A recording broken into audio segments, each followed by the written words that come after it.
Now, I don't need to tell you guys just how important and competitive the midsize family sedan segment is. Today, let's take a look at a vehicle that is also one of the top sellers. This is Nissan's 2015 Altima sedan. Now, this Altima name has been around for quite some time. This current body style is now in its 4th generation. Nissan actually introduced this car back in 2013, so they actually are getting ready to do somewhat of a refresh to the vehicle. Now, when you're going to buy this car, you can basically take your pick between two different engines. There's the 2.5 and the 3.5. That designates the engine displacement. From there, you can choose between the base, which is only on the 2.5, and then there's also the S, SV, and SL package. My particular one, of course, is the loaded model. This is a 3.5 SL, and this is the most expensive Altima you can pretty much buy today if you're going to go for this car. And in terms of the styling, it's kind of a little bit familiar. I mean, of course, Nissan took a lot of styling elements from the 09 Maxima, which the company is getting ready to replace soon. So the Altima, it's a little bit of an evolutionary design. I mean, the last time Nissan really gave us a radical Altima was probably back in 2002 with the 2nd generation model. You can see, you can distinguish this as a 3.5 model, a V6 model, from those 18-inch wheels. I definitely like those low profile 18-inch wheels. In terms of the rest of the look, you have Nissan's older styling language here. This doesn't have the company's signature V-Motion grille at the front, but this particular SL model that I have does sport HID headlights. That's standard equipment on only the SL, and that's the only trim that'll give you HID headlights. You'll also get projector headlights on the baser models, and then the SVs and up will have the fog light trim. Now, in terms of the competition, of course, this is in the heart of the competition: the Honda Accord, Toyota Camry, Volkswagen Passat, and the Altima is one of the few mid-size family sedans that still offers a V6. Personally, I prefer a V6 for the top engine choice as opposed to a turbo 4. It just offers a nice sound, similar fuel economy, much better real-world performance, in addition to just having that nice sporty factor. Now, the Altima has usually been on the sportier side of the segment. Lately, Nissan has been going more of the softer route.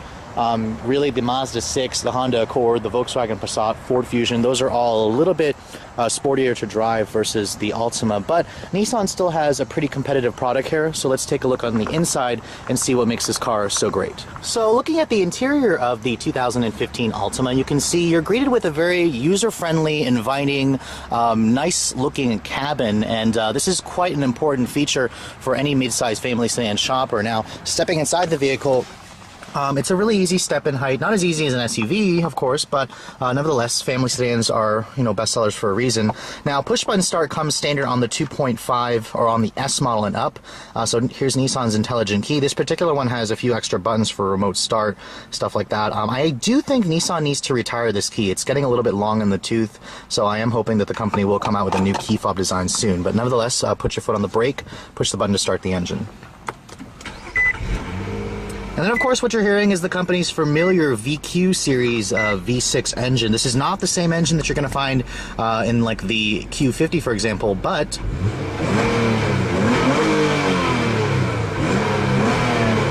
it's still a wonderful engine. Actually, Nissan has been working on the refinement of this engine, and it sounds great. It's smooth revving. It's one of the best V6 engines in the class, if you ask me. Now, shutting the door, the windows are automatic up-down for the driver and the front passenger. It's nice that they give you that. Now, in terms of the rest of the interior design, this is all new for 2013. It came out the same time as the all-new Honda Accord. And I guess if I'm going to compare it to an Accord, the Altima's design for the interior is a lot simpler. Of course, you only have one screen here, but for 2015, all the V6 models, the 3.5 SV and SL, come standard with the tech package, which was previously optional. This basically rolls in a 7-inch navigation screen with a touchscreen, and then of course you have Nissan's Connect mobile apps. Now, let's go back to that after I talk about the interior quality. So you have a soft touch dashboard material here with some very high quality grading, liking that. I really like this faux carbon fiber look trim that you'll find splashed throughout the cabin of this V6 model. It looks nice. The silver painted plastic also looks nice. Everything fits together well. It's even soft touch right here. The only place where it's hard is this upper portion here, but you're not going to touch that. My particular tester does have the Bose audio system. The door panel materials, they are also soft touch. Very nice, where you're going to rest your elbows. Leather stitching right here, where you're going to rest your elbows again, and then a chrome door handle here. Now, looking at the steering wheel, It's a nice looking steering wheel. I much prefer this steering wheel versus the old Altima. And one of the things that Nissan actually got rid of with this new generation is they killed the coupe model, so this is only as a sedan for now. You have these column-mounted steering wheel paddle shifters only on the V6 models. They're not the same magnesium and aluminum finish you're going to find like on a 370Z or the Infiniti products, but I like how Nissan at least gives you that. It shows their sporty potentials. Now, looking at the center stack here, the instrument panel gauges, it's a very attractive set of gauges. I really like the information screen that's in between the two, the speedometer and the tachometer. You're going to get that as standard equipment even on the base or Altimas. Now, you can see here you can cycle between, pushing this button here, you can cycle between different modes here. It'll give you, a compass, your navigation screen, warnings, you can change your settings there, tire pressure, everything like that. I mean, it's a very nice looking screen. Everything about this car is just easy to live with, easy to use. It's one of the reasons why this is Nissan's best seller. Now, coming back to the center stack here, dual zone automatic climate control, you're going to get that on the SV models and up. And then, of course, coming to this 7-inch touchscreen display. This has Nissan's mobile connected app system. When you go to My Apps here, when you have your phone connected, you can connect via Facebook.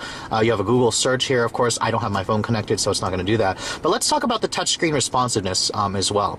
Going back to, like, for example, let's go to your satellite radio choices here. This actually sort of works like a tablet. You can scroll up and down like this. It works really well, actually. I'm very impressed with Nissan's touchscreen interface.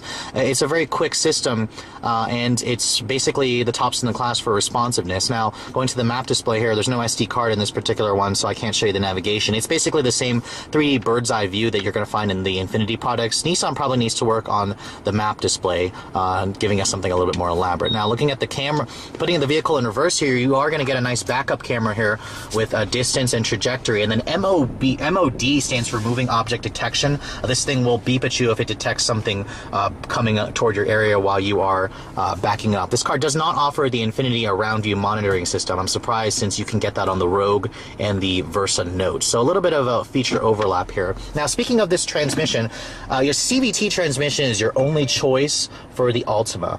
There's no manual transmission. Nissan got rid of the manual transmission entirely for this generation. So that's one of the things that a lot of you may not choose the Altima for, is because you have to get used to that CVT. Thankfully, Nissan is pretty good at CVTs, and this one works extremely well with the V6 engine. We'll go into the driving dynamics in a moment. There's a DS mode here, which will simulate gears, and then, of course, the car gives you 7 virtual paddle shifters, or shift gears, to choose from when you are shifting the gears. Overall, looking at the rest of the interior, it's spacious. The seats are extremely comfortable.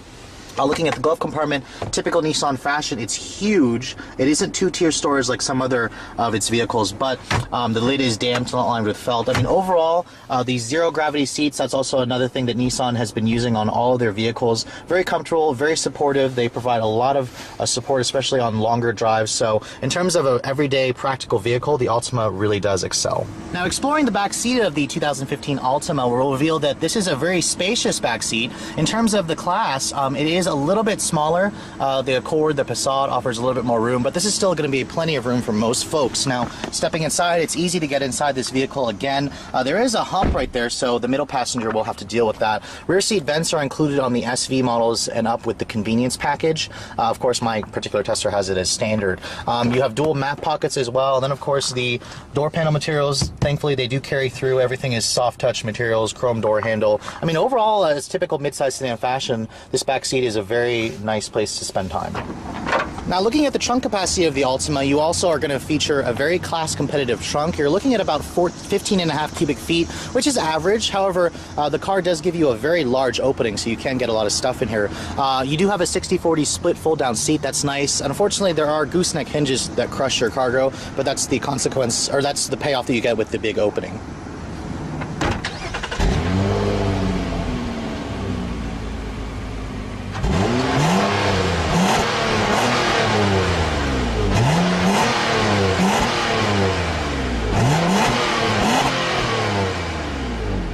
So underneath the Altima's stylish hood, you're going to find the company's signature V6. They've been using this VQ35DE engine for quite some time now, but it's still a fabulous engine. 3.5 liters, as I said. It doesn't have direct injection, but it does have variable valve timing, double overhead cams.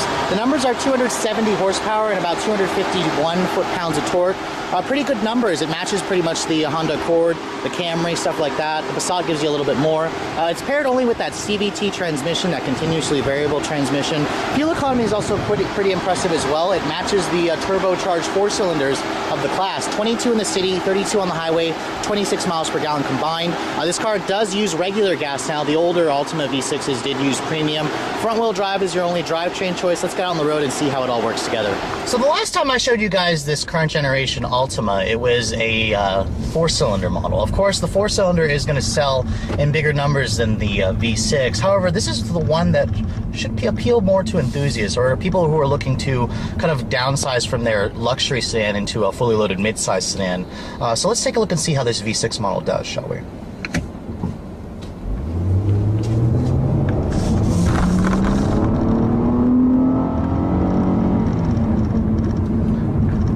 Now, my initial thoughts are, you know, it's a CVT, so it's going to hold the revs. However, it's a quite responsive CVT, especially when you put your foot down. This thing just takes off, and it has a lot of torque compared to that 4-cylinder model.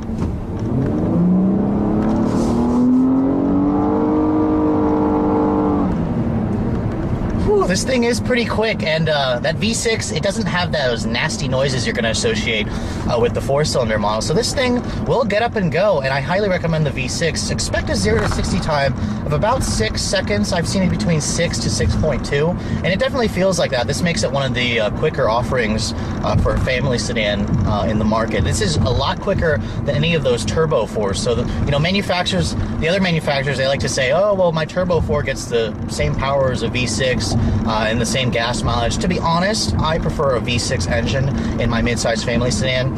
It's just much more responsive, it sounds better, and you get better gas mileage in the real world versus that high-strung Turbo 4, which is a little bit laggy in its power delivery. Now, as a mid-size sedan, the Altima really excels. This is a quiet, comfortable, refined car. The ride quality in this thing is just pillowy. It's pillowy, but it's not floaty. It's definitely got a softer ride quality than like a Honda Accord or a Ford Fusion, but it's definitely a balance that a lot of customers are probably looking for. A nice compromise between soft, compliant ride and a decent feeling suspension to attack the twisty roads in.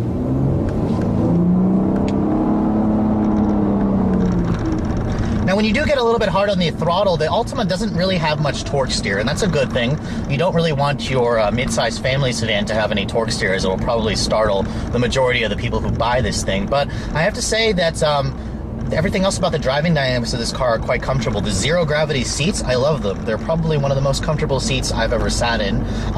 In terms of driver assistance tech, my SL model, it comes with everything. It has the Nissan's blind spot monitoring system, and there's a little orange LCD light that shows up on this little pillar here by the mirror if there's somebody in your blind spot. My car also has the forward collision warning, lane departure warning. It doesn't have adaptive cruise control. They do have to save stuff for Infiniti, so you're not going to find like the predictive crash stuff that the Infiniti Q50 offers. But in terms of the driver assistance tech, this car offers most of the stuff that the competition offers at a much lower price indeed. Now, looking at the visibility of this car in general, it's got really good visibility, good sight lines. This car styling isn't too crazy, so it's not going to cut your view like the old Hyundai Sonata did, or even the Ford Fusion. The mirrors are pretty big. You have this nice view of the road. And of course, in terms of quietness, this car feels like a luxury sedan. It almost feels like it could wear an Infiniti badge. If Infiniti built us a front-wheel drive luxury sedan, I wouldn't be surprised to if they use the Altima platform, to be honest.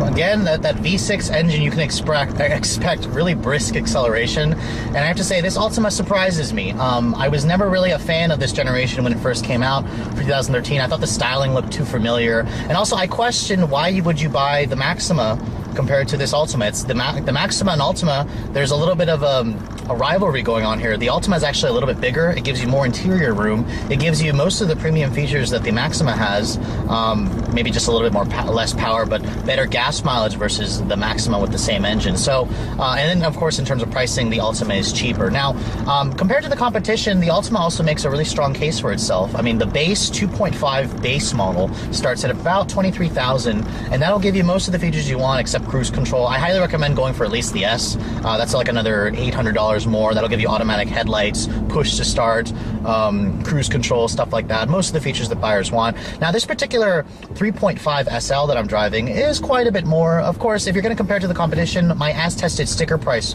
for my tester is about $33,000, just over $33,000, which makes it a little bit cheaper than a Honda Accord Touring, for example, or a Volkswagen Passat, or a lot cheaper than a Ford Fusion Titanium. So if you guys are in the market for a mid-size family sedan, the Altima is a top pick, I have to say. And my only real gripe with the car is somewhat familiar looking styling. It looks like all the other Nissan products that are in need of a refresh soon, which Nissan should be giving this car a refresh for 2016. And then, of course, the CVT. It's a transmission that you have to get used to. It's a little bit more noticeable, the rubber bandiness in the four-cylinder. However, this V6 model gives you plenty of smooth acceleration, and if you're not into the shift shock thing, like most driving enthusiasts like myself is, or if you don't care about a manual transmission, the CVT in this car will be a transmission that you will basically like and probably enjoy more than a traditional automatic. Anyways, guys, hope you've enjoyed my overview of this 2015 Nissan Altima sedan. If you're in the market for a mid-size family sedan, make sure you check one out. Thanks so much for watching, guys. I'll catch you all in the next review.